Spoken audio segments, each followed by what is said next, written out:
People think avoidants are drawn to confidence. They are wrong. The most dangerous attraction has never been confidence, beauty, intelligence, or charm. The real pull happens far beneath language, beneath logic, beneath conscious awareness. It begins in the dark architecture of the human nervous system, where old wounds recognize each other like ghosts passing in a hallway. And the true horror begins when a super empath mistakes this recognition for destiny. Because what feels like profound connection is often something far colder, a psychological contract written in silence long before either person ever speaks, a bond formed not through love but through unfinished pain. And if you have ever found yourself giving everything to someone who remained emotionally unreachable, if you have spent sleepless nights trying to decode their distance, blaming yourself for their withdrawal, wondering why the harder you loved, the further they disappeared, then what you are about to hear may explain something you have always felt but never fully understood. Stay with me because what happens next changes everything. Chase Hughes discovered something terrifying about human attachment. He understood that attraction is rarely random. It is patterned, predictable, almost mathematical. And according to Jungian psychology, what we seek in others is often not what completes us, but what compensates for what is missing inside us. Carl Jung called this psychological compensation. The psyche, desperate for equilibrium, reaches outward to repair what remains fractured within. Hughes called this phenomenon emotional magnetization. And nowhere is it more devastatingly visible than in the collision between the super empath and the avoidant. At first glance, they seem like opposites. One overflows with emotional presence. The other withholds it. One reaches. The other retreats. One builds bridges. The other burns them the moment intimacy begins to feel real. It feels like polarity, like chemistry, like fate. But Hughes understood something darker. This dynamic is not love. It is enantiodromia, the tendency for all things pushed to an extreme to eventually become their opposite. The super empath has often spent years abandoning themselves for others. The avoidant has spent years abandoning others to protect themselves. Each carries an unconscious shadow, and each believes at first that the other holds the missing key. This is the beginning of the trap. The super empath does not merely feel emotions. They absorb them. Like a sponge dropped into poisoned water, they soak up tension, pain, confusion, shame, and loneliness until they can no longer distinguish where another person ends and they begin. They become fluent in unspoken suffering. They notice what others hide. The slight tightening of the jaw, the delayed reply, the flicker of sadness behind a practiced smile. And because they can feel these fractures so clearly, they believe they can heal them. This becomes their identity, their purpose, their prison. They pour themselves into bottomless wells, convinced enough love will eventually fill the void. They build bridges for people who only know how to set them on fire. And every time the flames rise, they blame the bridge. Never the arsonist. This is self-abandonment in its purest psychological form. Hughes understood that when empathy becomes compulsive, it ceases to be compassion. It becomes surrender, a slow dissolving of self beneath the weight of another person's unfinished trauma, and avoidants are exquisitely calibrated to sense this. Not consciously, not maliciously, at least not always, but instinctively. The avoidant nervous system was shaped in emotional famine. Somewhere early, connection became dangerous. Need became shameful. Dependence became a threat. So they learned survival through distance. Walls became safety. Detachment became oxygen. Vulnerability became fire. And when they encounter a super empath, something ancient activates. The avoidant feels seen, perhaps for the first time, not because they are known, but because they are pursued. The empath's devotion becomes proof of worth, a warm signal in a house long frozen. For a while, this feels intoxicating. The avoidant leans closer. They soften. They offer glimpses behind the fortress walls. And the empath mistakes this for healing. They think love is working. But the closer they move, the louder the avoidant's internal alarm becomes. Because intimacy for the avoidant does not register as safety. It registers as capture. Like a severed leash suddenly pulled taut again, panic rises. So they retreat. They grow colder, harder to reach. Their messages shorten. Their presence dims. The signal extinguishes. And the super empath responds the only way they know how, by loving harder. This is where the years disappear, not in one catastrophic betrayal, but in 1,000 invisible cuts.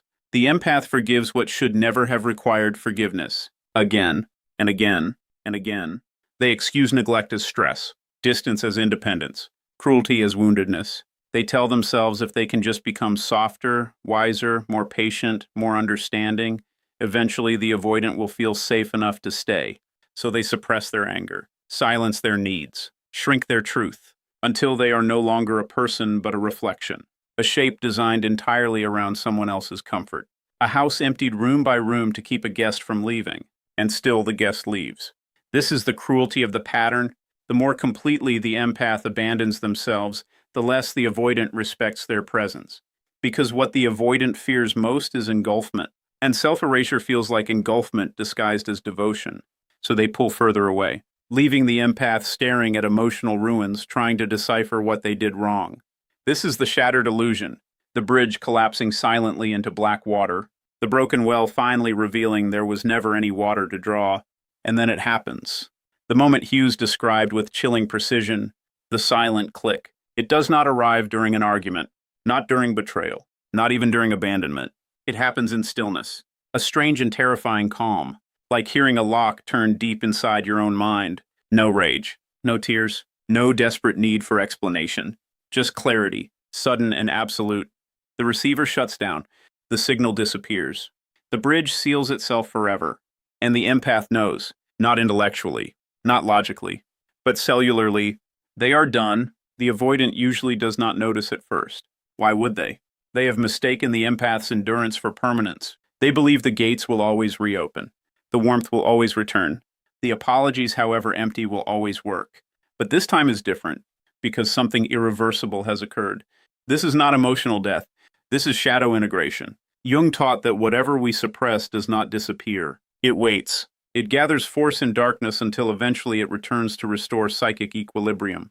The super empath's shadow is not cruelty. It is power. The boundaries they were taught to fear, the selfishness they were conditioned to reject, the capacity to walk away without guilt. For years, they buried these traits beneath compulsive giving, believing goodness required self-sacrifice, believing love required pain, believing endurance was virtue. But Hughes understood suppressed traits always return stronger. And when they do not destroy the self. They complete it. The empath does not become cold. They become whole.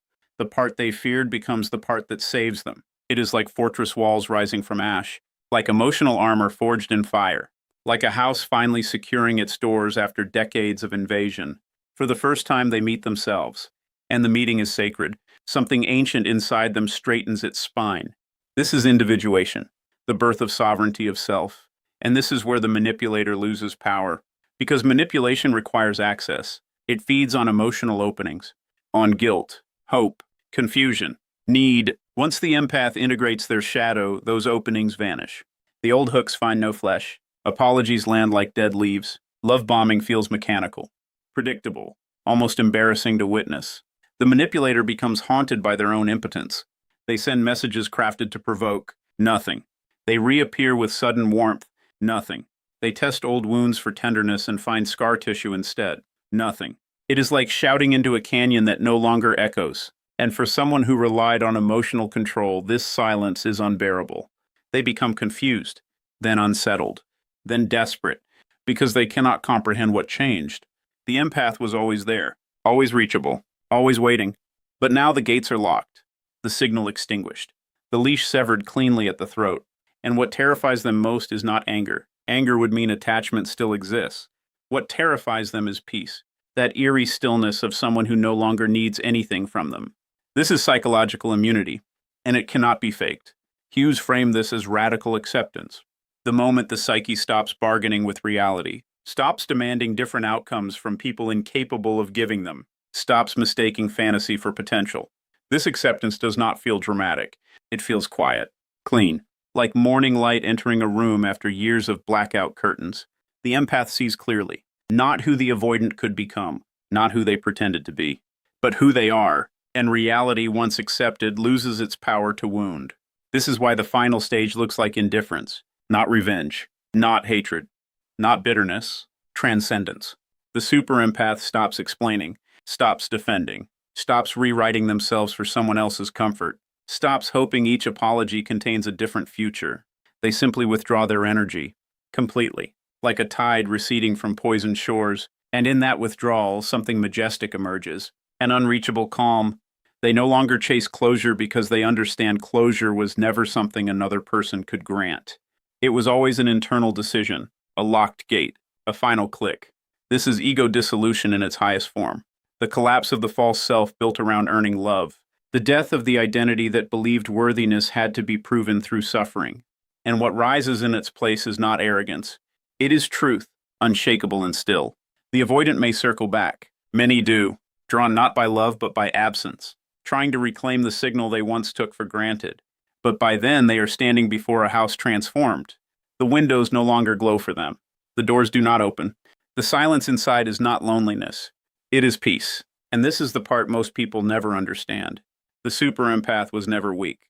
Their sensitivity was never fragility. It was raw, unshaped power. A force so profound it could feel the hidden fractures in everyone around them.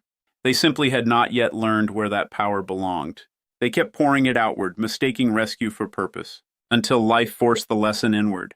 And there at last, they discovered the truth Hughes and Jung both understood. The deepest awakening is not learning how to love others better. It is learning how to stop abandoning yourself in the name of love. That is the real transformation. That is the terrifying beauty of the silent click. The moment a soul remembers its own worth and can never again be negotiated out of it. So if someone has gone quiet after years of giving everything, if their warmth has vanished without drama, if their stillness feels colder than any argument ever could, understand what you are witnessing. You are not watching someone break. You are watching someone become whole. They were never losing you. They were finding themselves, and the silence you hear now is not emptiness. It is the sound of a soul finally coming home,